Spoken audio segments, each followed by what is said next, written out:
இந்த 4 பேரும் நல்லா இருந்து வரும். இந்த மாரி நெறைய பேர் பேச்சு வழக்குல சொல்லுவாங்க. கேள்விப்பட்டிருக்கீங்களா? நம்ம ஏதாவது ஒரு விஷயம் பண்ணோன்னா, அத கிரிட்டிசைஸ் பண்றதுக்கு ஒரு 4 பேர் கண்டிப்பா வருவான். ஆனா, நீங்க எப்பவாவது நோட் பண்ணியிருக்கீங்களா? நம்ம ஏதாவது ஒரு நல்ல விஷயம் பண்றோம், இல்ல அப்ரிஷியேட்டபிளான விஷயம் பண்றோம்னா, அத வாயத் திறந்து நல்லாயிருக்கு அப்படின்னு சொல்ற ஆளுங்களோட எண்ணிக்கை ரொம்ப கம்மி. அத அப்ரிஷியேட் பண்றதுனால அவங்களுக்கு வந்துட்டு ஈகோ ப்ராப்ளமா, இல்ல ஜெலஸியா அப்படின்னு எனக்கு என்னன்னு தெரியல. பட் ஆனா வந்துட்டு இது ரொம்ப பரவலா நான் பார்க்குறேன். நம்மள நெறையா பேர் எக்ஸ்பீரியன்ஸ் பண்ணியிருப்போம். எனக்குமே பர்சனலா இது நடந்திருக்கு.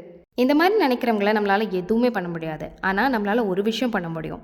நம்ம வந்துட்டு சேஞ்ச நம்ம கிட்ட இருந்து கொண்டு வரலாம். ஏதாவது நல்ல விஷயத்த பார்க்குறோம்னா, அத அப்ரிஷியேட் பண்ண கத்துக்குவோம். காம்ப்ளிமெண்ட் பண்ண கத்துக்குவோம்.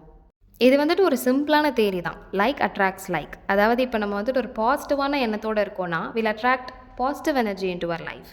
இதுதான் எல்லாத்துக்குமே.